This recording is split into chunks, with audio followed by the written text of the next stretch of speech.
Pickup Lines is presented by Gamez Law Firm. Personal injury guidance for more than 50 years. Gamez Law fights. By Integrity Roofing and Siding. Family owned and operated for more than 40 years, serving the San Antonio area for roofing, siding, and renovation needs. And by the Sabinal Group. For nearly 20 years, serving the San Antonio region through professional minority general contracting services. Pickup Lines is broadcast from inside the all-electric Lexus RZ 450E, courtesy of North Park Lexus at Dominion and North Park Lexus of San Antonio.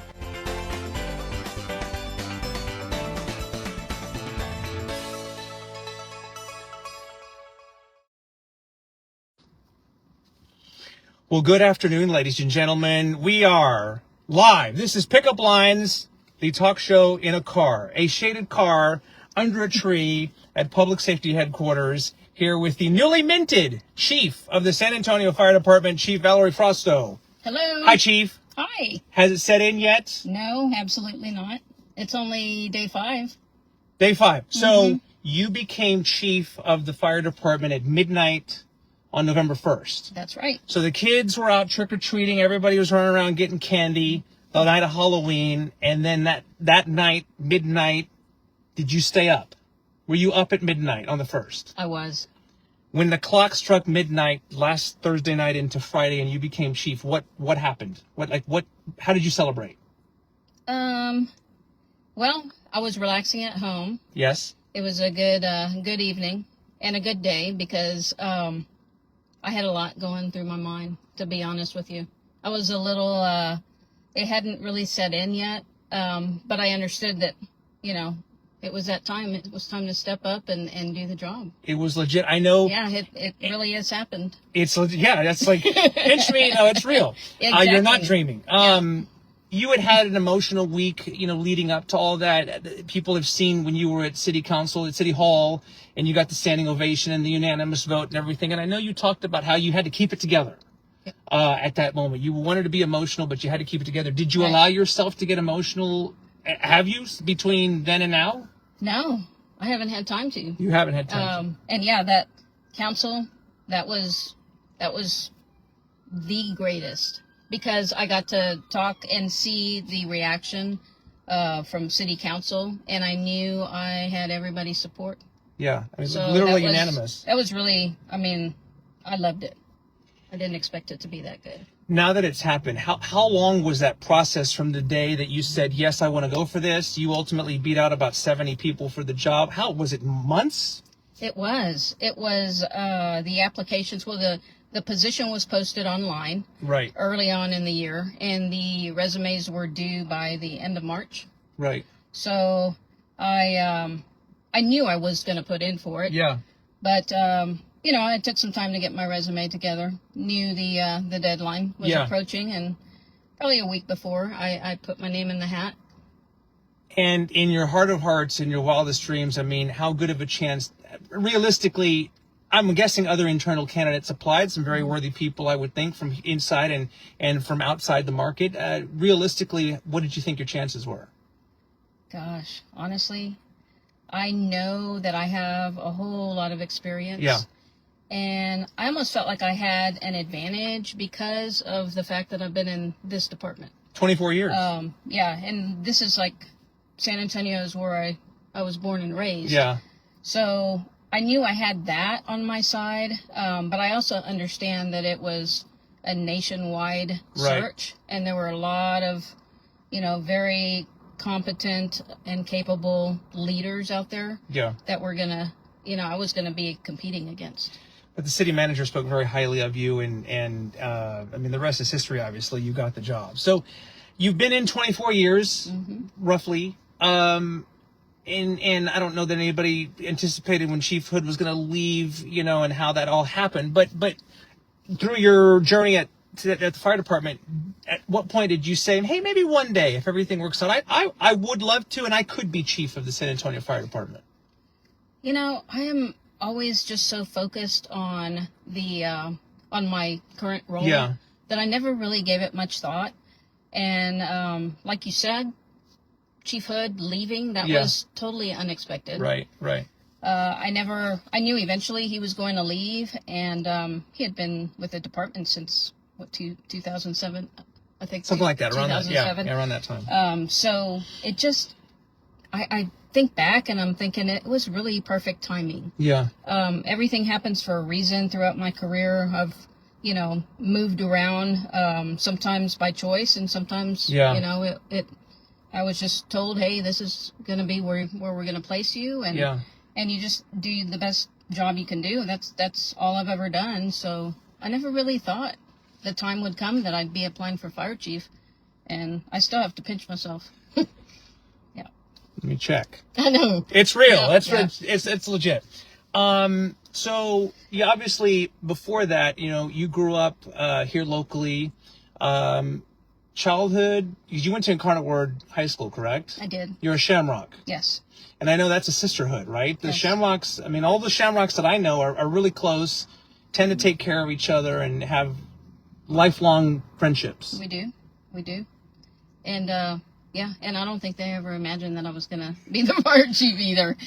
I had other aspirations. I always wanted to be a firefighter, but that was since I was a kid. I felt like it was just, not really, it was just an unrealistic goal. But you had first responders in your family already, I right? did. At the time? Mm-hmm. A lot of police and fire. Cousins, uncles, even an aunt. So, yeah. Yeah. I saw it growing up and knew, especially firefighting. I wanted to be a firefighter. But what was it about that line of work, that job? What was it that drew you in as a young girl? It just seemed cool. It was really cool. I love the trucks, the siren. I wanted to help people. Yeah. I saw that they respond to calls, and it's somebody's darkest moment. So I wanted to be that person. That is true. Typically, when somebody calls the fire department, it's not a great thing. Right. And it's so much more than that. Like, it's not just responding to the calls, but it's also just making those connections, keeping, protecting and keeping people safe. And well, it's not just like what you see in the movies, running into a burning building or something. How many times have you driven by on a major highway? You've driven by an accident and you see a fire truck out there, right? Because don't all of the fire trucks have EMS or paramedics on them? Yes. Right. So Majority there's that do aspect. have paramedics, but they're all EMTs. And a lot of times, aren't the trucks out there literally just to help block traffic and kind of create a massive visual, just to say, hey, move over type thing? That's right. Yeah. So it's not all glamorous, by the way. Right. But it's rewarding work. It's crazy schedules, right? Mm-hmm. You're not getting rich necessarily off of this, but it's something 25 years in you still love. Mm-hmm. I do. And I was out in the field for 15 years. And, either on a fire truck or on an ambulance. But now those days are, I'm guessing you're not going to pick up a hose anytime soon and run in to douse a burning structure, right? I certainly hope not, because that would be a terrible day if the fire chief has. But do you, in a sense, do you miss that? I do. Yeah. Heck yeah, I do. A lot. Yeah. I would love, in fact, I'm looking forward. I've been visiting fire stations this week and look forward to that call, just jumping on with them and riding the truck again. So when you pass by a truck, don't be surprised if you see the chief riding shot. You're not going to drive. You're not going to drive the truck, I don't think. But it should be. I could, but well, you're the boss. You do whatever you want. I know part of your early plan was to visit. How many firehouses are there now? 54. 54, and you're going to do one at a time. Yes. In the ones that you've already gone to, what's been the welcome? What's been that when you walk in? Yeah, what's the vibe? Yeah. Well, very happy to see me. Overall, I've heard that everybody's happy with the choice. Yeah. So that makes me happy that they trust me enough to do the job. Right. And I'm looking forward to it. I want to take care of the firefighters, and I also want to take care of my community, and just it's been awesome. They were very welcoming. Come in, sit, pulled out the chair, very respectful. So I would hope so. Yeah, and just having that conversation with them, they're very open, and we communicate freely. No boundaries as far as the conversation. I ask them, for their opinions on things, and it's been for better, very for worse. exactly. Not just bad. what are we doing good? What can we do better? And I would think they appreciate that too, Yeah, and everything. Yeah. All right. Speaking with Chief Valerie Frausto of the San Antonio Fire Department, not even a week yet into the job, I would guess you've gotten phone calls, or a lot has been made about being the first female chief, and just glass ceilings that have been broken and things that have the first this, the first that. You're a member of the LGBTQ community as well. I wonder if there is a phone call or a handshake or a hug, an embrace you've received from someone that has really kind of given you all the feels. And countless. Yeah? Countless, yes. And that's just within the last 5 days. Today. Yep. Today it happened? Yes. People come up to me and they thank me for doing what I do and for just being who I am and being open about it. So that's, yeah. So you are aware of, or you at least take the time to be aware of the people in those various communities, the young girls that are out there that see you and realize, okay, now I officially know now I can be chief one day. Yes. And that's been the case since I was, an officer on a fire truck. I'd open up the door in full gear and they'd look at me like, and tug on their mom saying, "Look, Mom, it's a girl." So, yeah, that's always made me happy. And, yeah, when they see me in the store or just in passing, they always make it a point to stop. I'm just looking at some of the numbers here because to say, hey, look, there's a girl, it is rare, I think, to say the least. The last numbers that I checked, there's slightly under 2,000 employees in the San Antonio Fire Department, and about 6% are women. Mm-hmm. And nationally, it's about 5%. Yep. I'm guessing you're not thrilled with that number. No, it's not enough. Not enough. We need more. Not enough. But this is a good sign. No, this is a good start, right? It is. And our numbers have already increased. Yeah. A couple years back, we had 10 women in the cadet class, and that was unheard of. I know you championed a program for females within the last several years, right? That you've encouraged. You take a day where you invite young women and girls in the community to come out and do all the stuff that you would do. I would have killed for that opportunity. Remind me, what was it called again? Hero Like Her. Hero Like Her. Yes. I lost it for a minute. That's such a great opportunity and so much interest. We announce it, and within 24 hours, it's sold out. Booked solid. It's booked solid. Yeah. That's a great thing. I want to go back to your days. You went to Our Lady of the Lake. Yes. Right? You were a student there, and I had read somewhere you were in your 20s or so, and you were walking was it Rolling Oaks Mall one day, shopping. I'm guessing you didn't go to Rolling Oaks Mall to make career decisions. No, but you had a chance meeting with somebody at Rolling Oaks Mall when you were about 25 years old. I did. I saw her from afar, and it was a SAFD recruiter. She had a table set up with some, job interest cards, and I got some information. And before too long, I signed up for the test, and I was in. It's crazy. But yeah, that's what I aspired to be, a firefighter, and didn't think it was possible because I was small. I was probably maybe 110 pounds at the time. So I just thought, there's no way I'd be able to do that. You think of a firefighter, you think of a big old guy and muscular and strong, and I just didn't think it was possible. But you saw that recruiter. I saw her, and she was smaller than I was. I was like, well, golly, if she can do it, I can certainly do it. And the rest is history. Right. When you approached your family, because, being a first responder, there's inherent danger there. There's risk. There's those kinds of things. Mm-hmm. When you came to your parents or your family members with this, were they immediately like, yes, do that? Or was there a little apprehension about that? There was some apprehension. I don't know whether... Well, they sent me to Incarnate Word High School and always pushed, you need to go to college. And I did. I started off at Our Lady of the Lake and just never really, it didn't feel right. So I ventured off and tried some other stuff and got into the medical field. So it was one of those things that I just kept circling back. And, but yeah, I think it was probably they were just worried for my safety. Yeah. Thinking, maybe they thought it was impossible, or maybe they thought it wasn't a good occupation for me or something. Path. Your parents still around? They are. No, super proud. Well, I can only imagine what this last week has been like for them. And they know I love what I do. That's for sure. So they were at City Hall with you the other day. They were. Well, my dad, he couldn't make it after all because of his health. But yeah, they were there, and he was watching on TV. He was sending me texts. So yeah, super proud, and never would have imagined I'd be the fire chief. Never in a million years. And I love coming to work every single day. I have since day one. Yeah. I'm sorry. I was just saying the coolest thing that about your job that's happened so far is what?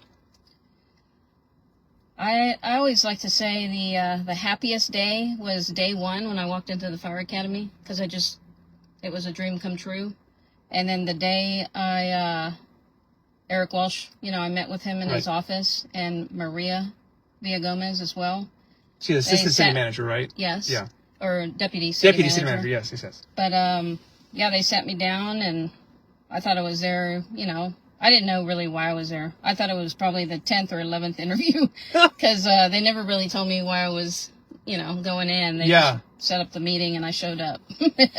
But yeah, when they told me they decided on the next chief, and it was me, that was probably, if not the first, maybe the second, aside from that first day at the academy. Yeah. Still, like I said, I still can't believe it. I get it. And to do this in your hometown, we're biased, right? But we love San Antonio, and there's just something about this city. What does that mean to you? Well, I've been serving this community. I worked all areas of the city. Yeah.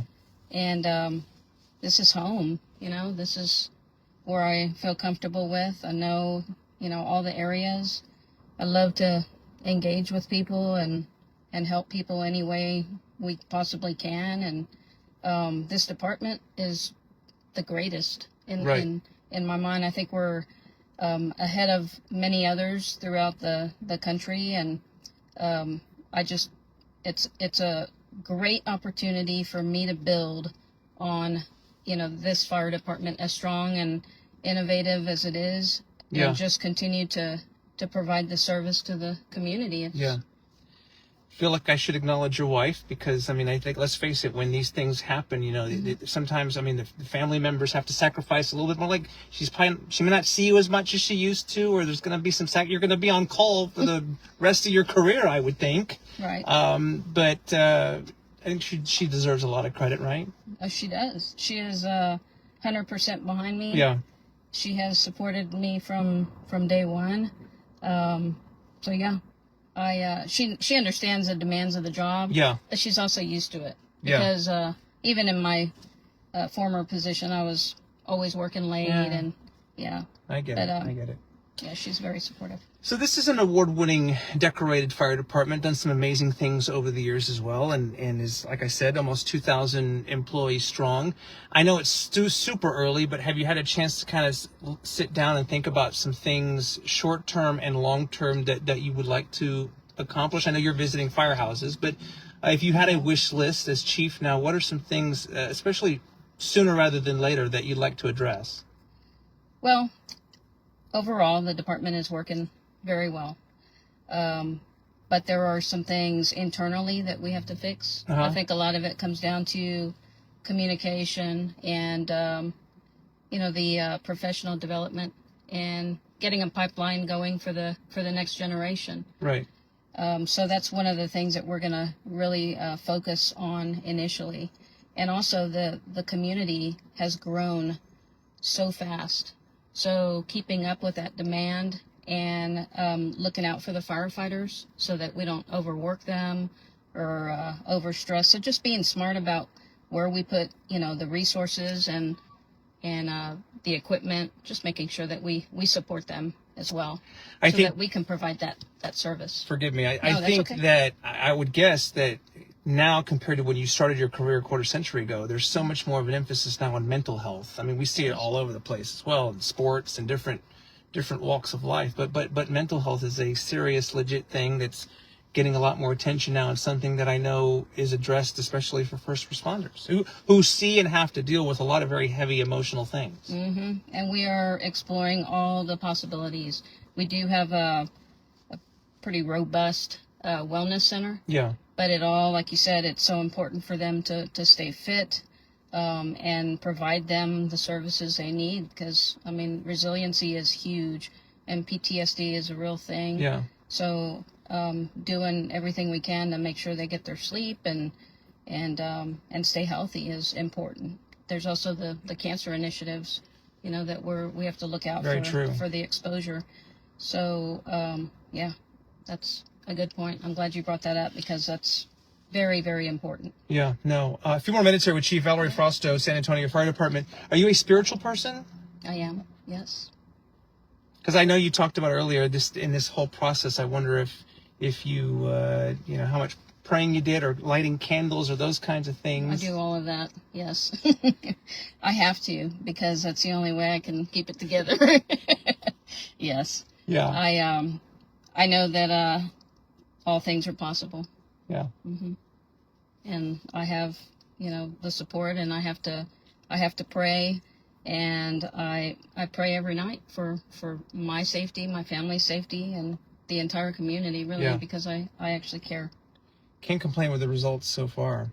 I know you are you love to be active in your spare time, and I would hope that you take some time to decompress and unwind sometimes. What is it that you like to do to have fun?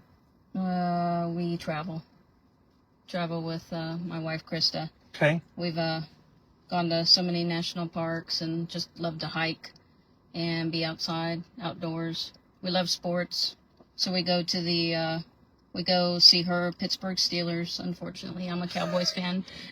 You need to do some more praying then. Exactly. So, and yeah, we love the Spurs. We have season tickets to SAFC. So, yeah, you're all over the place.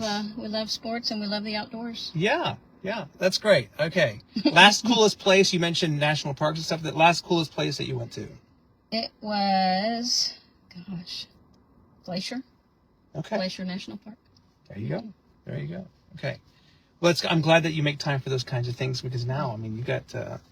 Do you get any special perks or privileges or cool things about now that you're chief, right? Like you get your own parking spot, or you get like I don't know. You don't have a security detail or anything, actually, right? Like you don't have any. No. And I already have my own parking spot. So you're good. I have a different parking spot. Closer to the building, I think. Yes. Yeah. But no, it's too soon to tell.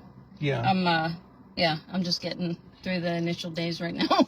I mean, because I would think a lot of this work is probably sitting behind a desk and you're signing things or approving things or rejecting things. But I would imagine you're the type of person that has to get out and be among the firehouses and everything. I do. I never had the opportunity before because I was buried in discipline and, you know, budget and stuff like that. So now it's nice to be able to get out and about and talk to people. One of the hardest things with this transition, I was I've always been the person that I don't really like to take pictures, you know, and now everybody's running up to me like, oh, the new fire chief. They want to take a picture with me, and so that feels good. Selfie and all that stuff. Something to you're get. Gonna have to embrace. I think you're gonna have to embrace that. Oh no, I am already. I'm kind of liking it. Yeah. You're gonna need a publicist and everything now. Yeah. Is there something about you that I know lots been reported about you and said and everything, but maybe something about you that might surprise viewers, or just something that you've overcome, or a personality trait, or a unusual talent you have, or something like that? Gosh, I've been so busy with work. I don't know. I hate to come across as boring, but I love to fish. That's not boring to me. Yeah. I mean, really, it's either work or play. Yeah. I work hard and I play hard too. So yeah, that's really all I can say. I have a bass boat, so I enjoy fishing. But now the lake levels are low, so not so much of that. Yeah, no, I get it. Well, I thought about you the other night when we had that heavy rain.